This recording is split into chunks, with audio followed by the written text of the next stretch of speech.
आपके अपने पसंदीदा यूट्यूब चैनल खुशहाल ज़िंदगी टीवी का मकसद है आपको वहां पर पहुंचाना, उस शिखर पर बिठाना जिसके लिए आपका जन्म हुआ है। धर्म के नाम पर केवल पोंगापंथी और दकियानुसी विचारों में ना अटके रहें, ना ही किसी कर्मकांड, पाखंड, ढोंग ढकोसले, भ्रम और अंधविश्वास तथा छू मंतर और जादू मंतर चमत्कार में उलझे रहें। इसके लिए जन्म नहीं हुआ है। ये तो बिल्कुल सतही बातें हैं, बच्चों का खिलौना है। आपको सम्राट होने के लिए जन्म मिला हुआ है। आप अपने जीवन में उस शिखर को हासिल कर सकते हैं जिसे बुद्ध, महावीर और कबीर ने हासिल किया था। उसी शक्ति और सत्ता की आत्मा आपके भीतर बैठी हुई है। उसी को जानिए और उनको धुंधला करने वाले, उनको धूमिल करने वाले जो भी विचार हैं, जो भी परंपरा है, उनको बिल्कुल बेनकाब करिए। आप कहीं जा रहे हैं और कहीं श्मशान भूमि मिल गया, भूत का भय हो गया, डर हो गया, दुख हो गया, तुरंत आप भगवान को पुकारते हैं, जय हनुमान ज्ञान गुण सागर, जय कपीस तिहु लोक उजागर। और चले गए अपने घर, तो चलेगा हनुमान चालीसा कि बंद हो जाएगा? अब हनुमान जी से कोई मतलब नहीं रह गया। अब हम सकुशल घर आ गए अपना, अब क्यों पढ़ेंगे हनुमान चालीसा? विपत्ति में लोगों ने भगवान का उद्घाटन किया है। भगवान, सारे भगवान मनुष्य के द्वारा उद्घाटित हैं। भगवान कहीं है नहीं बाहर में। विपत्ति काल में मनुष्य ने उद्घाटन किया। और कोई एक दो प्रकार के भगवान नहीं है। हर जगह, हर देश, हर महादेश, हर स्टेट, हर जिला, जिला स्तर पर भगवान को बांट दिया गया। अमेरिका का भगवान कौन है? रूस का भगवान कौन है? चीन का भगवान कौन है? सऊदी अरब का भगवान कौन है? पाकिस्तान का भगवान कौन है? लंका का भगवान कौन है? नेपाल का भगवान कौन है? नेपाल के लोगों ने, हम लोग का कार्यक्रम बराबर होता रहता है नेपाल में, नेपाल के लोगों ने एक गढ़ी माई का उद्घाटन किया है। गढ़ी माई, उसके एक महिला है, देवता महिला गढ़ी माई। 5 साल पर उसकी पूजा होती है गढ़ी माई के। लगभग हिंदुस्तान से लेके और नेपाल तक के लोग मिलकर कम से कम 1 से 2 लाख पारा काटते हैं भैंसी के बच्चे। अगर वो सही है, अगर वो देवी सुख शांति देने वाली है, अगर वो देवी मोक्षदायिनी है, तो आपके यहां तो देवी नहीं, यहां के लोगों को तो मोक्ष नहीं होगा। ये पक्षपात, ये नियम बना बनाकर, और इतना दल आपके सामने खड़ा है, इतना पंथ खड़ा है आपके सामने, सारे लोग दिग्भ्रमित हो रहे। भगवान राम थे तो रामानंदी पंथ था, चले गए तो गुरु लोगों ने 4 दल बनाया, निम्बकाचार्य, शंकराचार्य, रामानंदाचार्य और माधवाचार्य। 4 दल में बट गया। भगवान बुद्ध थे तो दल एक था, चले गए तो नियम बनाकर दल को 2 दल में बांटा गया, हीनयान और महायान। वर्धमान महावीर थे तो दल एक था, जैन धर्म। चले गए, उनके अनुयायी गुरु लोग अपना महत्व बढ़ाने के लिए दल को 2 दल में बांटा, श्वेतांबर और दिगंबर। ये सारे नियम सदगुरु कबीर ने, अलग से कोई नियम इस दुनिया वालों को नहीं दिया, अलग से कुछ करने की अनुमति नहीं दी है। जो भी है सब प्राकृतिक। बीजक से साहब कहते हैं, काहू के बचन ही फूरे, काहू कारा माती, मान बराई ले रहे हिंदू तुरुक जाति। बात बोते आसमान की, मुद्दत नियरानी, बहुत खुदी दिल राखते बूढ़े बुन पानी।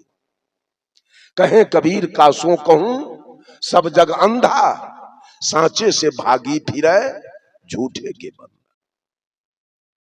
कोई बाचा सिद्धि में लगा है, कोई कहता है मैंने कहा तो बारिश रुक गई, तूफान रुक गया, हैजा की बीमारी रुक गई, जिसको मैंने कहा उसको नौकरी मिल गई, जिसको मैंने कहा उसका बीमारी ठीक हो गया। ये बाचा सिद्धि में नोट कमाने के लिए और शिष्य बनाने के लिए गुरु लोग ऐसा ऐसा हथकंडा अपना रहे हैं। एक महात्मा जी ट्रेन से यात्रा कर रहे थे, जा रहे थे कहीं, बीच में टीटी आ गया। कहा महात्मा जी टिकट दिखाइए, टिकट। महात्मा जी ने कहा टिकट तो मेरे पास नहीं है। कहा तो जुर्माना देना होगा। कहा आप देख नहीं रहे हो कि हम साधु हैं? कहा आपके जैसा तो बहुत साधु मैं देखा हूं। ट्रेन पर चढ़े तो किराया नहीं दीजिएगा। कहा हमको ज्यादा तंग करोगे तो हम शराब दे देंगे। कहा आपके जैसा बाबाजी हम बहुत देखे हैं, इस शराब से हमको डर नहीं। आगे कोई स्टेशन पर गाड़ी रुकी और टीटी महोदय ने महात्मा जी को खींच के बाहर कर दिया ट्रेन से। महात्मा जी गए और प्लेटफॉर्म पर बैठ गए।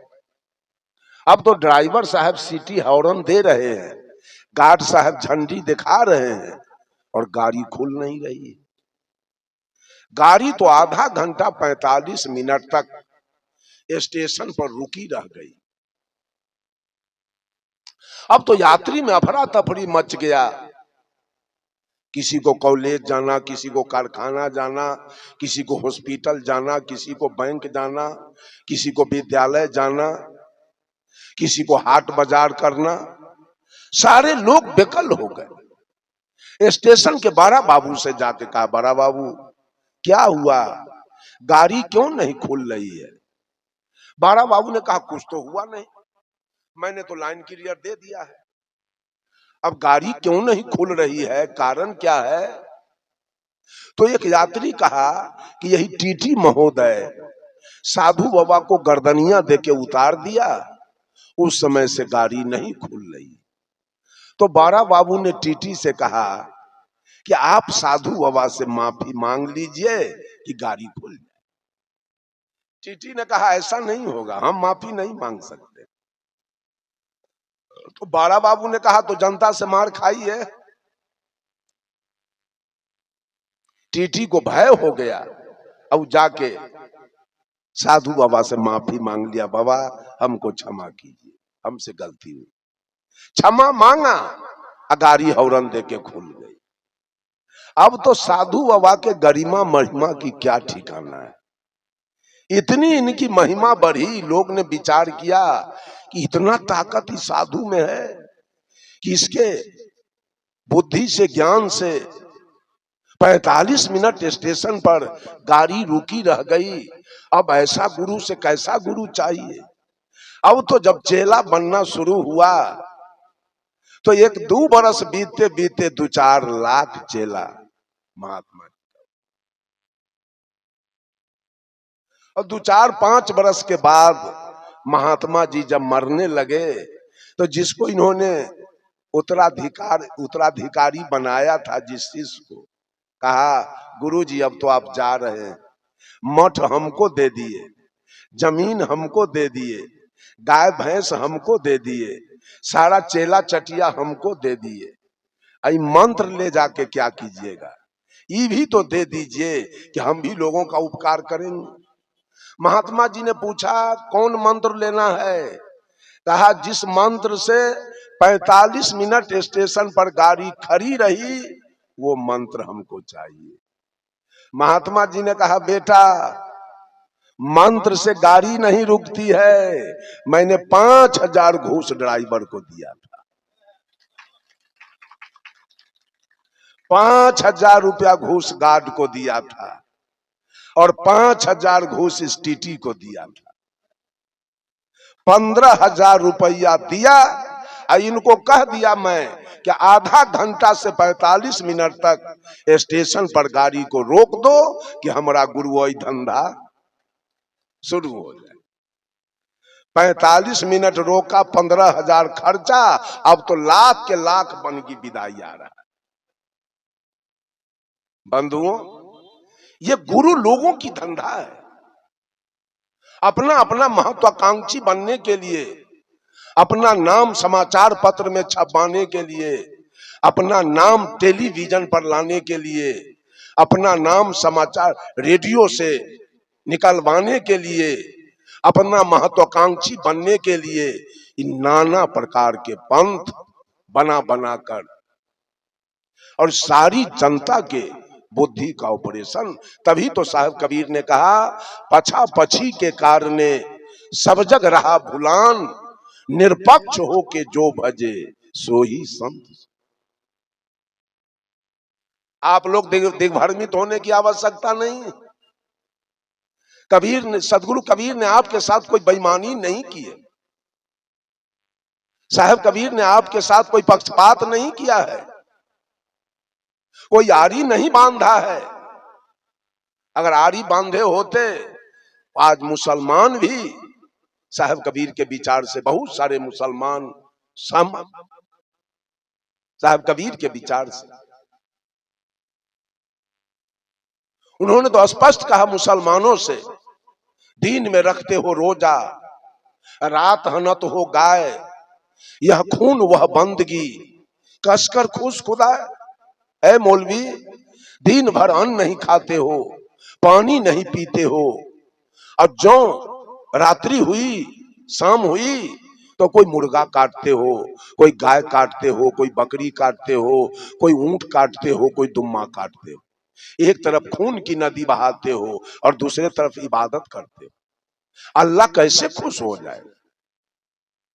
स्पष्ट रूप से कहा, खोजे अल्लाह के नगरिया जन्म के फुहरी, खोजे अल्लाह के नगरिया जन्म के फुहरी, पांचों वक्त नमाज गुजारे राखे 30 रोजा, पांचों वक्त नमाज गुजारे राखे 30 रोजा, घट के अंदर खुदा बसत है तिनको कभी न खोजा, घट में छाई है अंधियारिया जन्म के फुहरी, कलमा पढ़े रहीम पुकारे दिल में रहम न लाई, कलमा पढ़े रहीम पुकारे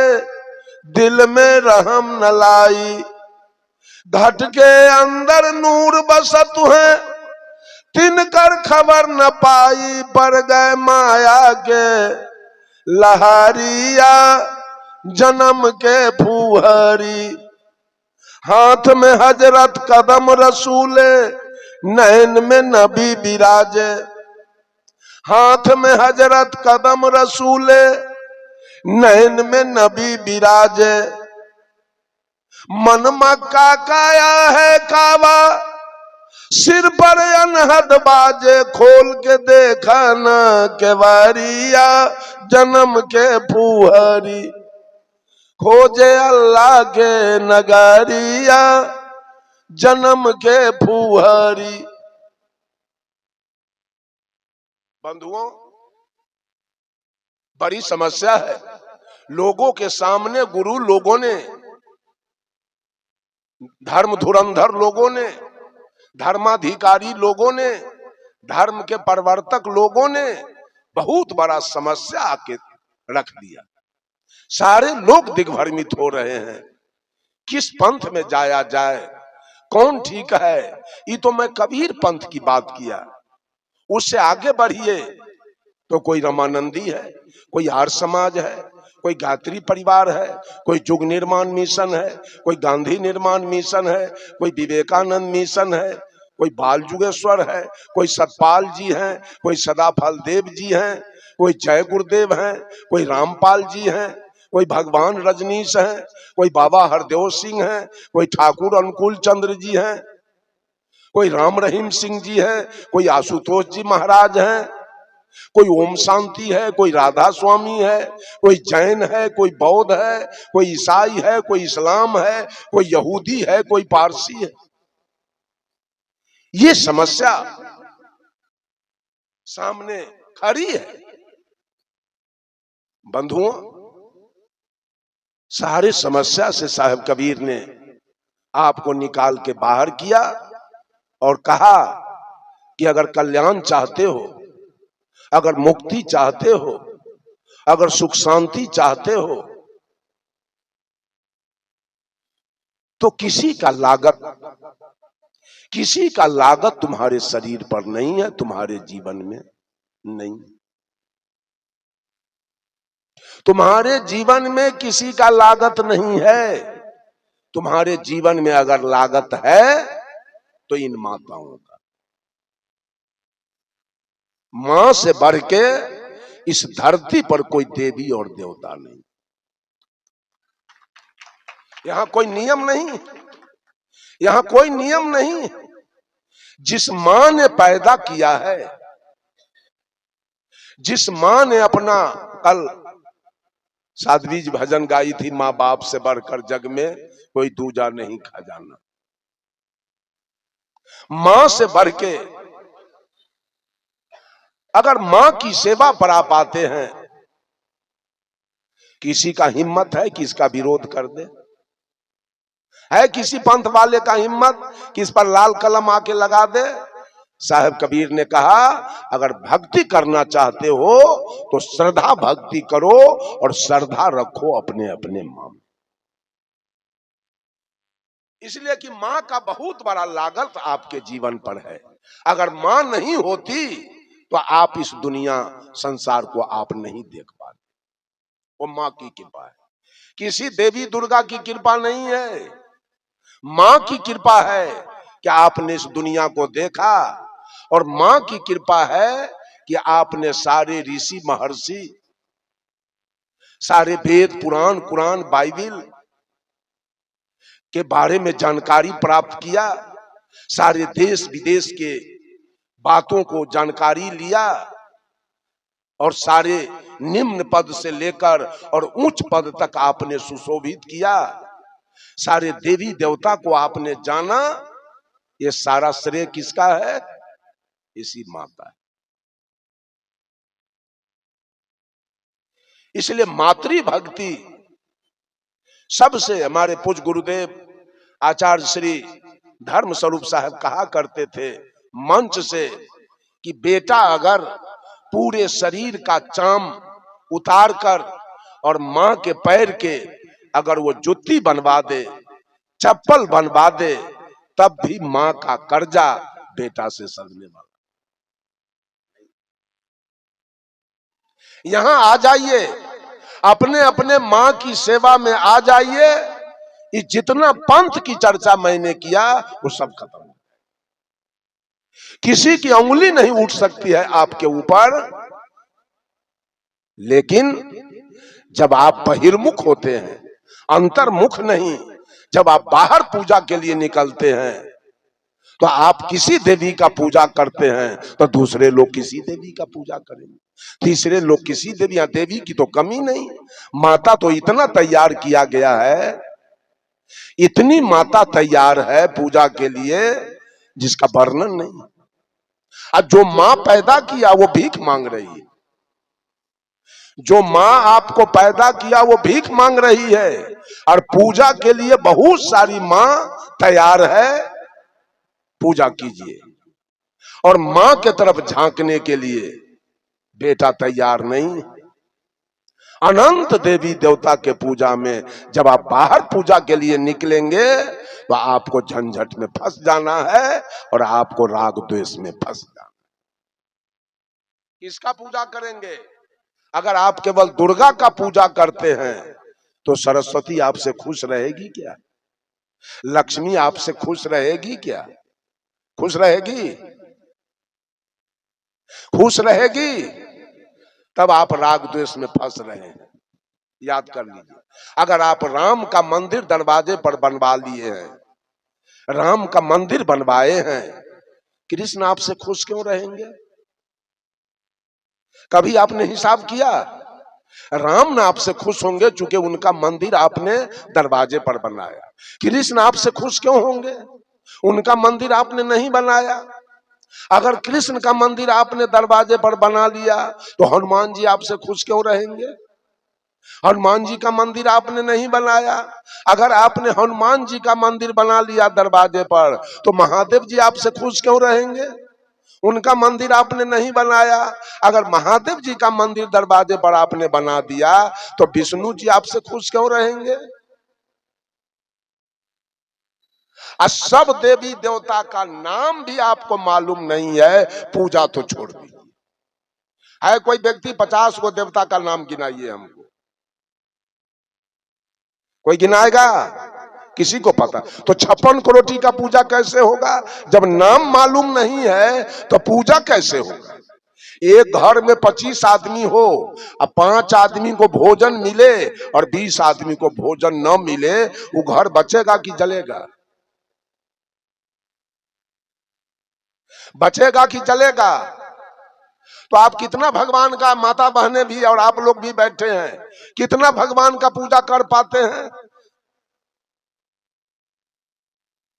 ये सारा झूठ, कहीं सच्चाई नहीं है। अगर आपकी पूजा सच्ची है तो बिल्कुल आपका विरोधी है मुसलमान। आपका विरोधी है मुसलमान।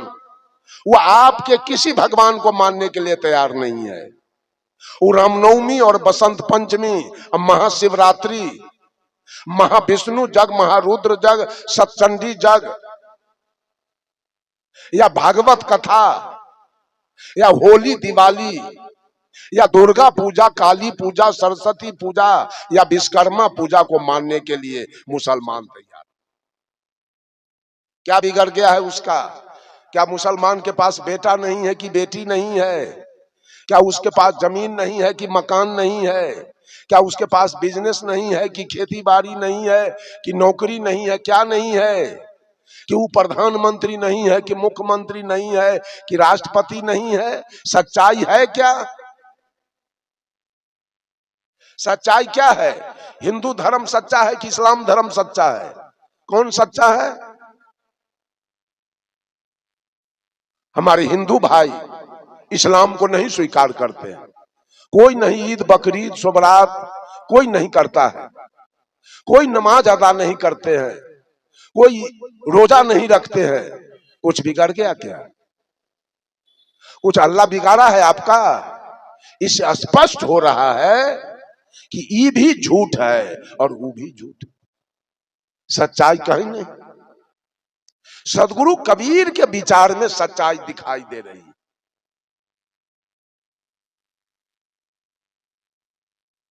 अगर कबीर के विचार से अलग थलग होकर आप सुखी जीवन जीना चाहते हैं, अगर आप शांतिमय जीवन जीना चाहते हैं, अगर आप मुक्ति पाना चाहते हैं तो कतई संभव नहीं है, यह कभी होने वाला नहीं। बहुत सुंदर, आपने हमारा पूरा साथ निभाया और आखिर तक इस वीडियो में आपने देखा और समझा तो ये जाना है कि किस तरीके से आपको लोग धर्म के नाम पर बरगला रहे हैं और भटका रहे हैं। सभी मत, मजहब और परंपरा के जो अगुआ लोग हैं, जैसे हिंदू धर्म में पंडित और पुरोहित, मुस्लिम बिरादरी में मुल्ला और मौलवी तथा ईसाई मिशनरी में उनके अपने पंडित हैं, पोप और पादरी, ये सब भटकाने वाले हैं।